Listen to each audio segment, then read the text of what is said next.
여러분, 내일이 무슨 날인 줄 아십니까? 내일 발렌타인데이입니다. 사랑하는 사람에게 사랑의 메시지를 보내는 날이지요.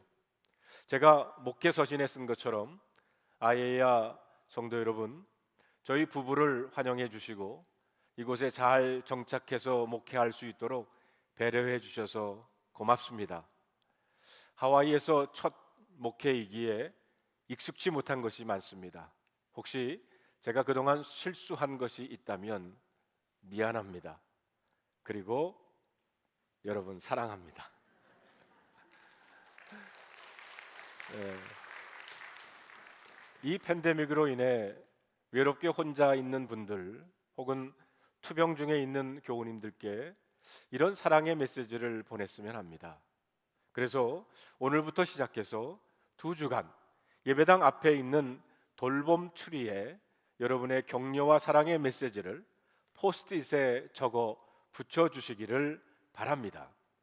이 사랑의 메시지를 모아서 여러분들의 마음을 그분들께 전하기를 원합니다.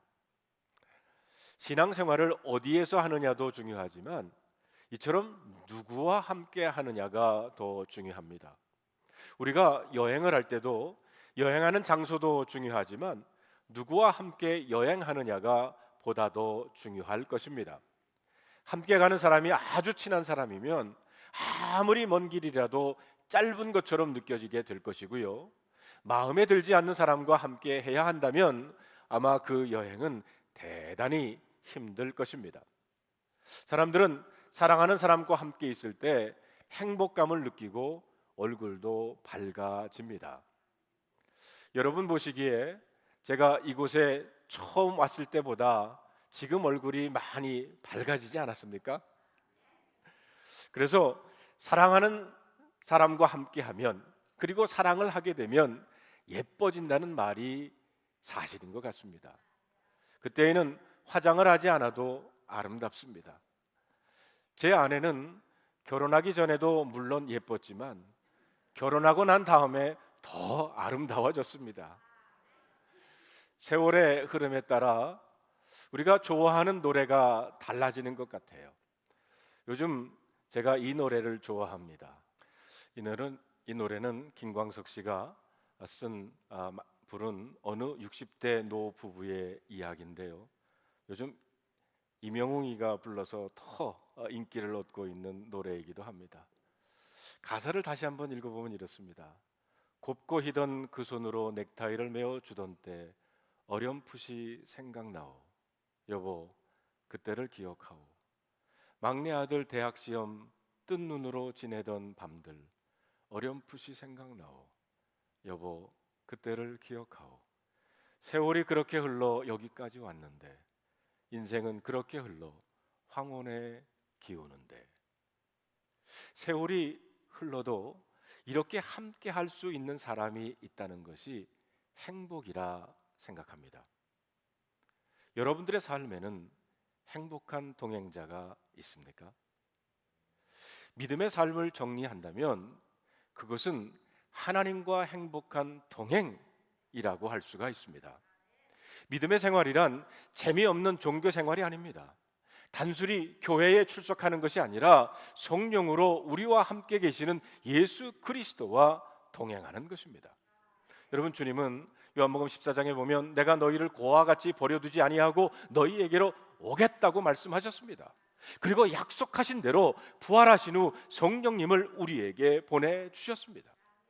만약 우리가 부활하신 주님이 성령으로 나와 함께 하심을 실제로 믿는다면 아마 우리의 삶의 모든 것은 달라질 것입니다. 성령님이 우리 가정에 오셔서 함께 하시기 시작한다면 우리의 가정은 천국 같은 가정이 될 줄로 믿습니다. 우리의 직장 생활에 성령님이 함께 하기 시작한다면 직장의 삶은 더 이상 의미 없는 일만 하는 장소가 아니라 주님과 동행하는 행복한 삶의 현장이 될 줄로 믿습니다.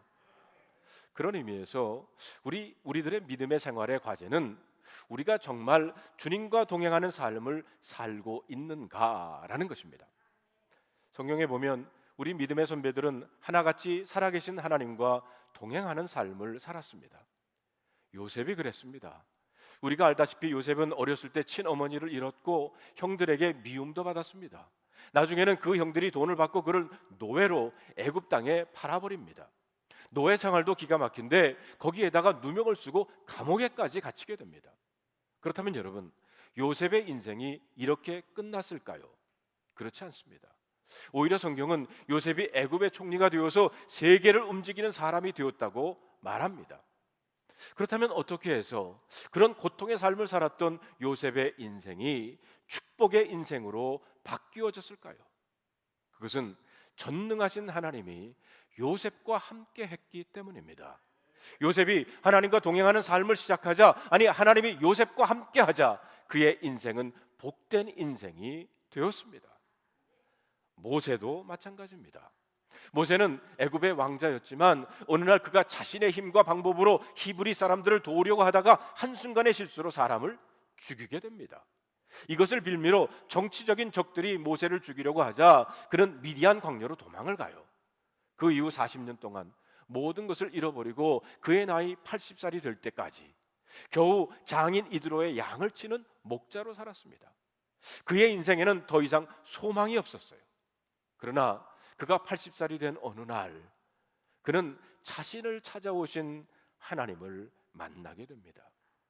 하나님은 모세야 모세야 너는 내 발에서 신을 벗으라 라고 말씀하신 다음에 이스라엘을 구원하는 사명을 그에게 주셨습니다.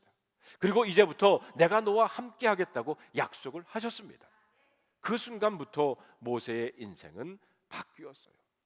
모세는 애굽으로 돌아가서 400년 동안 종살이하던 이스라엘 자손들을 구원해냈고 이스라엘 자손들의 위대한 지도자가 됐습니다.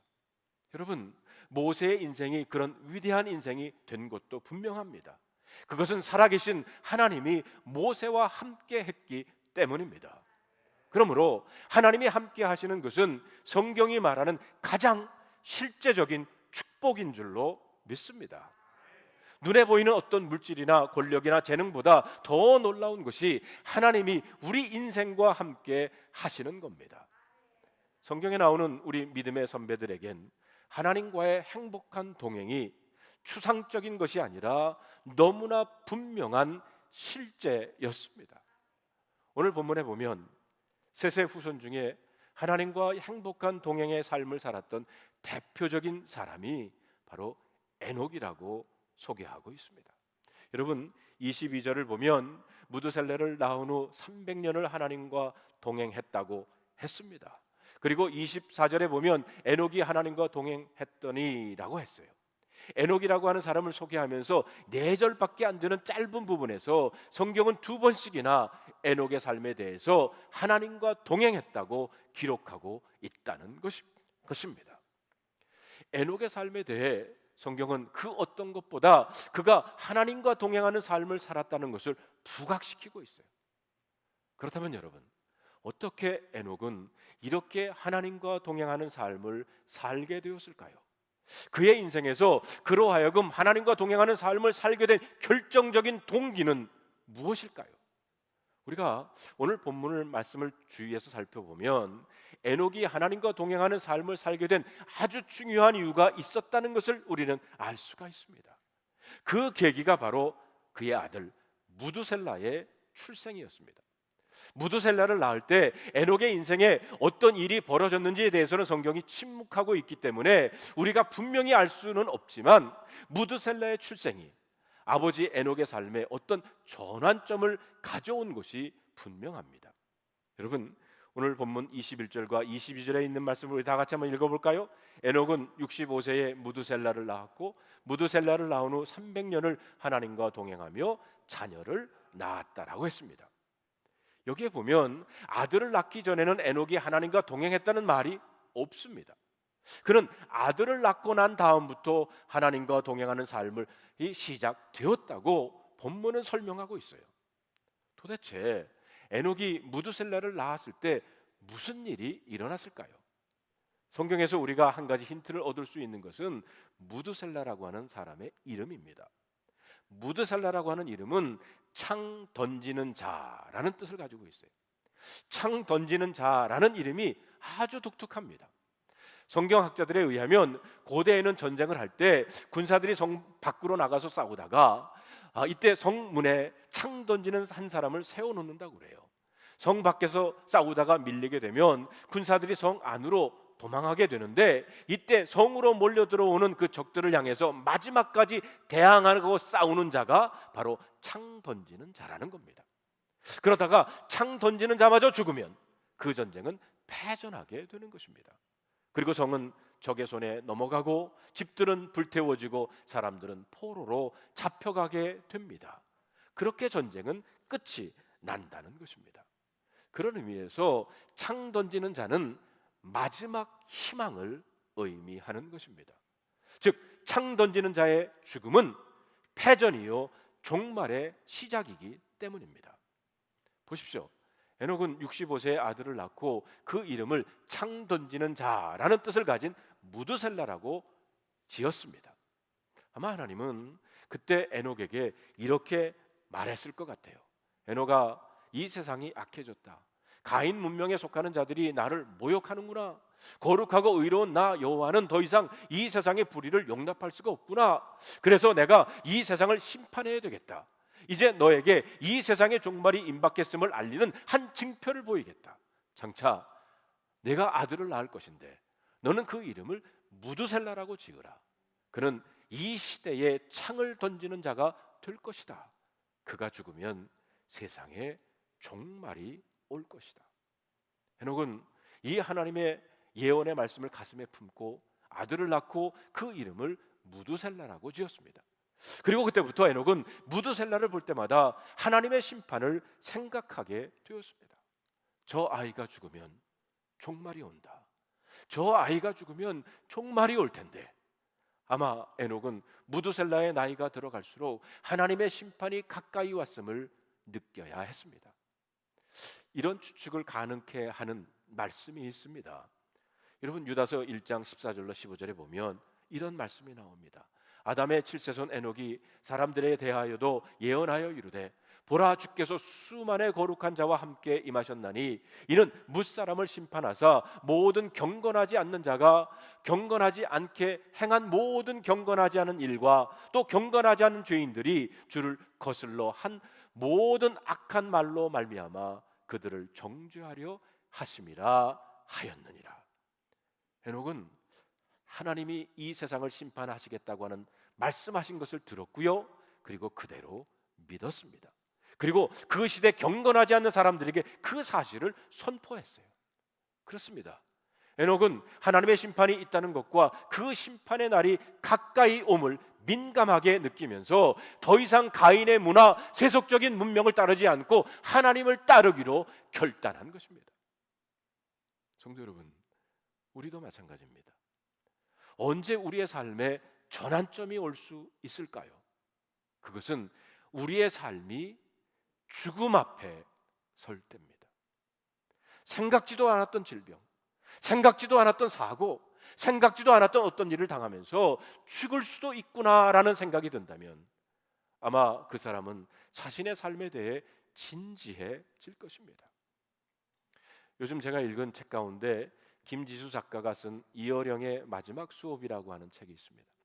이 책은 이어령 교수의 제자인 김지수 작가가 암투병 중인 선생님과 화요일마다 매주 앉아 16번에 걸쳐서 마지막 인터뷰를 한 내용을 정리한 책입니다. 김지수 작가는 이렇게 시작을 합니다. 내가 이어령이라는 스승을 만난 건 축복이었다. 선생님이 암에 걸려 투병 중이던 2년 전 가을, 나는 이어령 교수님을 만나 인터뷰를 했다. 그때 선생님은 이렇게 말했다. 내가 느끼는 죽음은 마른 대지를 적시는 소낙비와 조용히 떨어지는 단풍잎이여라. 때가 되었구나. 겨울이 오고 있구나. 죽음이 계절처럼 오고 있구나. 그러니 내가 받았던 빛나는 선물을 나는 돌려주려고 한다.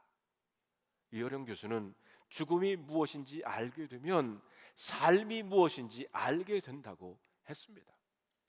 돌아보면 교수님이 이 시대에 태어나 대중 앞에 서서 쓰고 말한 모든 것도 한 문장으로 압축된다고 했어요. 그 문장이 메멘토 모리, 죽음을 기억하라. 메멘토 모리, 죽음을 기억하라는 것입니다. 그렇습니다. 종말을 생각하면 모든 것이 달라집니다. 그래서 저는 제 목회에서 장례 예배를 매우 중요시합니다. 유가족들을 위로하기 위해서도 중요하지만, 왜냐하면 장례 예배가 복음을 전할 수 있는 아주 중요한 기회요 시간이기 때문입니다. 모든 사람, 예수를 믿지 않는 사람도 이 장례 예배에 참여를 하면 자신의 죽음을 생각하기 때문입니다. 혹시 여러분은 하나님의 심판이 가까이 왔음을 느끼십니까? 아니면 이 땅이 영원히 계속될 것 같은 착각 속에 살고 계십니까? 그렇다면 여러분, 실제로 무두셀라가 죽었을 때 이 땅에 정말 하나님의 심판이 왔을까요? 성경에 보면 그 이름의 뜻대로 그가 죽었을 때 하나님은 물로 세상을 심판하십니다. 우리가 창세기 5장을 찬찬히 읽어보면요, 무두셀라는 187세에 라멕을 낳았고요, 라멕은 182세에 노아를 낳았다고 그랬어요. 그러면 노아가 태어났을 때 무두셀라의 나이는 369세가 됩니다. 그리고 무두셀라가 죽었을 때 나이는 우리가 아는 것처럼 969세입니다. 그런데 창세기 7장 11절 12절에 보면 노아가 600세 되던 해 그의 2월 곧 그달 17일에 기품의 샘들이 터지며 하늘의 창이 열려서 40주야를 피가 땅에 쏟아졌다는 기록이 나옵니다. 노아가 600세 되던 해는 무드살레가 969세가 되는 해입니다. 그리고 이름의 뜻대로 무드셀라가 죽자 하나님의 홍수 심판이 시작되었던 겁니다. 그런데 여러분, 저는 이 설교를 준비하면서 무드셀라가 장수한 이유가 얼마나 놀라운 하나님의 은혜인가를 깨닫게 됐어요. 왜 무드셀라가 그렇게 오래 살아야 했을까요? 무드셀라가 건강했기 때문입니까? 아닙니다. 성경적으로 보면 하나님은 일부러 그를 오래 살게 한 겁니다.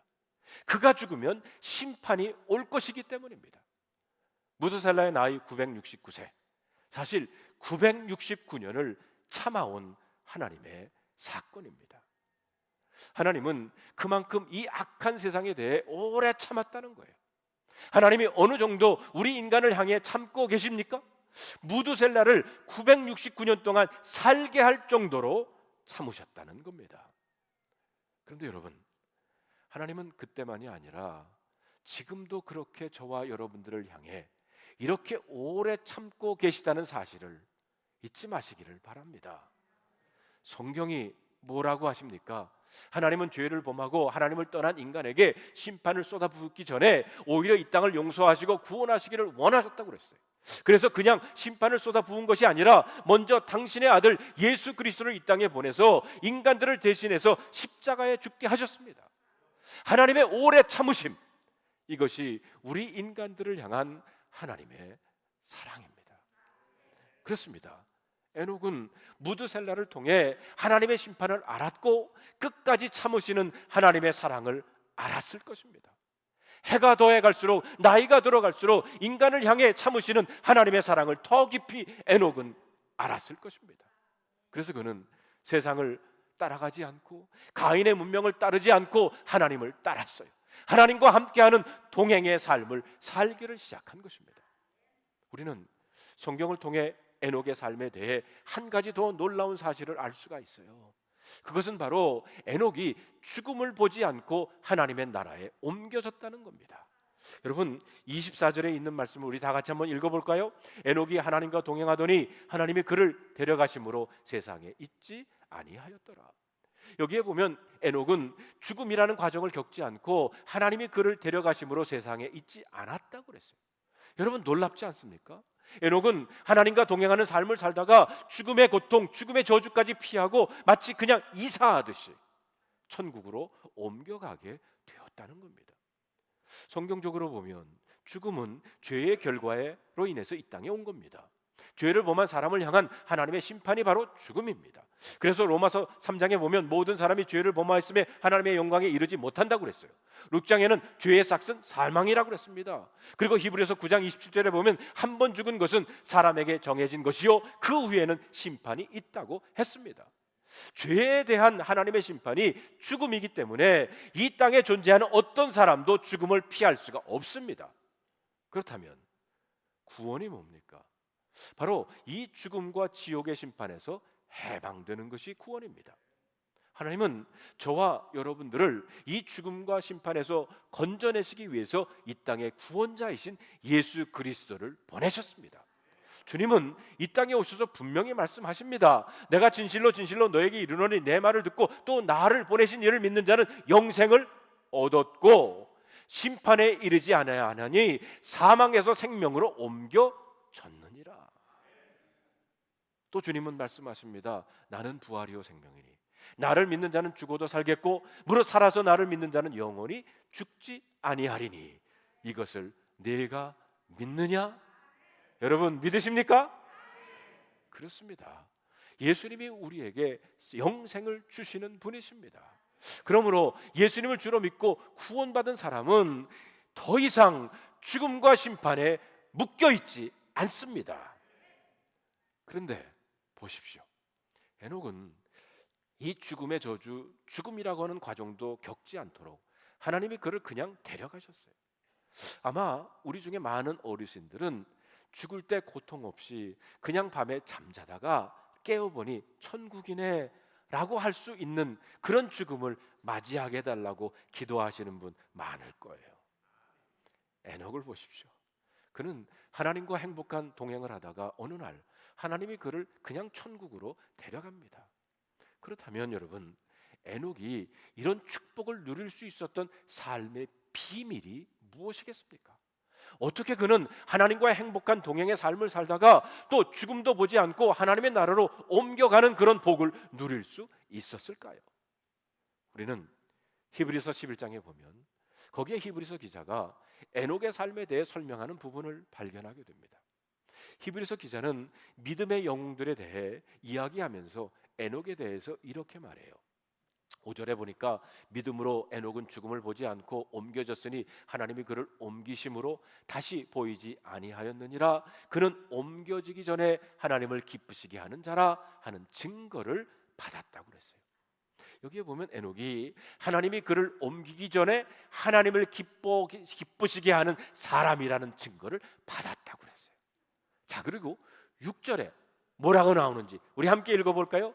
믿음이 없이는 하나님을 기쁘시게 하지 못하나니 하나님께 나오는 자는 반드시 그가 계신 것과 또한 그가 자기를 찾는 자들에게 상 주시는 이심을 믿어야 할지니라. 우리는 여기에서 에녹이 하나님과 동행하고 죽음을 보지 않고 천국으로 옮겨지는 축복을 누린 이유를 발견하게 됩니다. 그게 뭡니까? 바로 믿음입니다. 에녹은 하나님이 살아계심을 실제로 믿었습니다. 하나님이 지금도 살아계심을 믿으시기를 바랍니다. 또한 하나님은 자기를 찾는 자들에게 상 주시는 이심을 그대로 믿었다고 성경은 말합니다. 여기서 그가 계신 것이라는 말은 한마디로 하나님의 현존성을 말합니다. 그리고 자기를 찾는 자들에게 상 주시는 이라는 것은 우리와 실제로 교제하시는 하나님을 뜻하는 겁니다.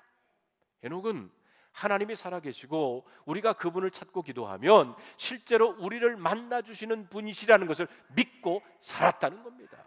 이런 에녹의 생생한 믿음이 하나님을 기쁘시게 한 거예요. 여러분, 에녹이 무엇을 잘했습니까? 그는 마치 두 눈으로 보듯이 하나님의 살아계심을 믿었고요, 그리고 날마다 그분과 교제하는 삶을 살았다는 겁니다. 그리고 매일매일 24시간 주님을 바라보는 삶을 살았다는 겁니다. 이것이 바로 동행하는 삶의 실체입니다. 여러분과 저도 마찬가지입니다. 만약 우리가 하나님의 현존성을 믿고 하나님을 찾으면 실제로 우리를 만나 주신다는 사실이 믿어진다면 어떻게 우리가 하나님과 동행하지 않을 수 있겠습니까? 에녹의 DNA를 한마디로 말한다 그러면 코람 데오라고 할 수가 있습니다. 여기 코람은 앞에서라는 뜻이고요, 데오는 하나님입니다. 즉 코람 데오는 하나님 앞에서라는 의미를 가지고 있습니다. 저희 집 가훈은 웨스트민스터 소요리 문답에 나오는 첫 번째 질문에 대한 답입니다. 그 질문이 사람의 제일 되는 목적이 무엇이냐? 거기에 대한 대답은 사람의 제일 되는 목적은 하나님을 영원롭게 하는 것과 영원토록 그를 즐거워하는 것이다. 그래서 저희 아버님께서 알려주시기를 우리 집 가훈은 하나님을 영원롭게 하는 것이다, 하나님을 영원롭게 하는 삶을 사는 가족이 되어라, 이렇게 가르쳐 주셨어요. 하나님을 영원롭게 하는 것은 다시 말하면 코람데오, 하나님 앞에서라는 말입니다. 사실 하나님 앞에서 코람데오라고 하는 이 말은요, 수없이 많은 믿음의 선배들로 하여금 죄를 이길 수 있게 하는 힘이요, 어려움과 고난 가운데서도 하나님과 동행하고 그리고 하나님의 인도를 받게 했던 그런 말씀입니다. 요셉이 보디발 장군의 아내의 유혹을 이길 수 있었던 힘이 바로 코람데오, 내가 하나님 앞에 있다는 것이었습니다. 좌절감과 불안한 마음으로 외삼촌 집으로 향하던 야곱이 베델에서 꿈을 꾸면서 하나님을 만나게 되었을 때 그가 한 고백이 바로 하나님이 여기 계시건을 내가 알지 못하였도다, 코람데오라는 고백입니다. 여러분, 성경은 에녹이 무드셀라를 낳은 후 300년 동안 하나님과 행복한 동행의 삶을 살았다고 말합니다.